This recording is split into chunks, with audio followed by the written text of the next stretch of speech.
This is Kira Angione with Real Life with the Long Island International Film Expo, and I'm here with Bob and Laura from Brooklyn in July. How are you guys? Great. Great to be here. Yeah. Can you tell me a little bit about your film and what you did for it? Sure. Brooklyn in July. I'm the writer, director, producer. This is my co-producer. Is based on a true story.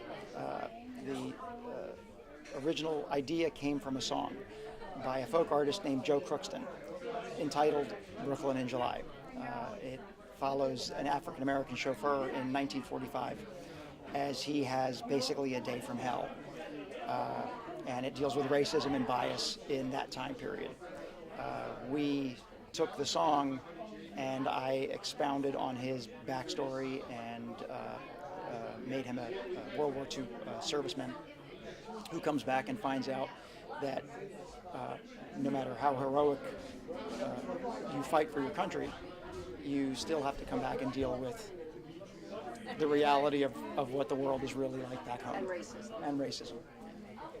Wow. So this was a period piece. It was a period piece. It was a little bit of a challenge to do in the fact that 1945 Brooklyn doesn't really exist anymore. So one of the more challenging aspects of the film shoot was not necessarily finding locations, but finding locations that you could shoot in one direction and then shoot in the other direction. And most of the times we couldn't because, you know, there was a new 45-story building over here next to this tiny little store. So, or graffiti or something that was very much not 1945. It was a bit challenging to work around and, you know, in the period costumes, but I love historically based stories.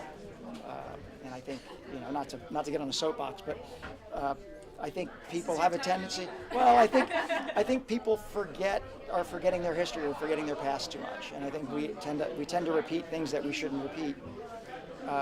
And case in point, the story dealing with racism. I mean, it's taken from the point of view that racism is learned behavior, and that we see these things as we grow up from our elders, and yet we don't learn.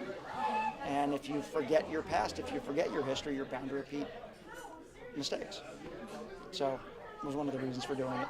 So with these issues, like you're tackling racism, what do you think the importance of telling stories like this is, and how that kind of gets out into the world? Well, I mean, the importance, especially in today's day and age and what's going on politically and, you know, just the world being in a little bit of a mess at this point, I just think it's important because of the fact that these things can all be solved.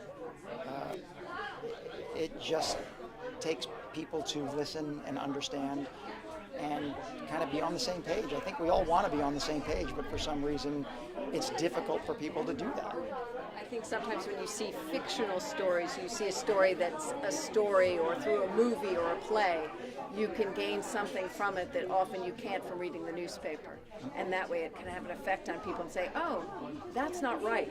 That shouldn't happen. I'm not going to let that happen. I'm going to change the way I behave. So I feel like sometimes you can have influence through fiction that you can't have through a news story. It's more personal. You can relate to the stories rather than just reading what happens. And even something as simple as the fact that when I first started delving into the story and delving into the time period, you know, whether call it my own naivete of the subject, when I hear about racism and bias, for some reason I don't think of New York City in 1945. I think of Mississippi, Alabama, you know, all the southern states. But it was just as bad in New York City as it was down there. So it was kind of an eye-opener for me, and I thought, well, hey, I love history. I'm a big history guy, and I didn't know that. So I'm sure there's a whole faction of people that need to know that this kind of thing's been happening for years and years and years and years right here. So. And I know I think it can be an eye-opener for a lot of people that are seeing it for sure, and that's your goal, right? As filmmakers, to kind of get that story out, and also to entertain. Yeah. But with a message. I mean, it kind of sounds like a downer now, doesn't it? But yeah, you know, it packs a punch, but I think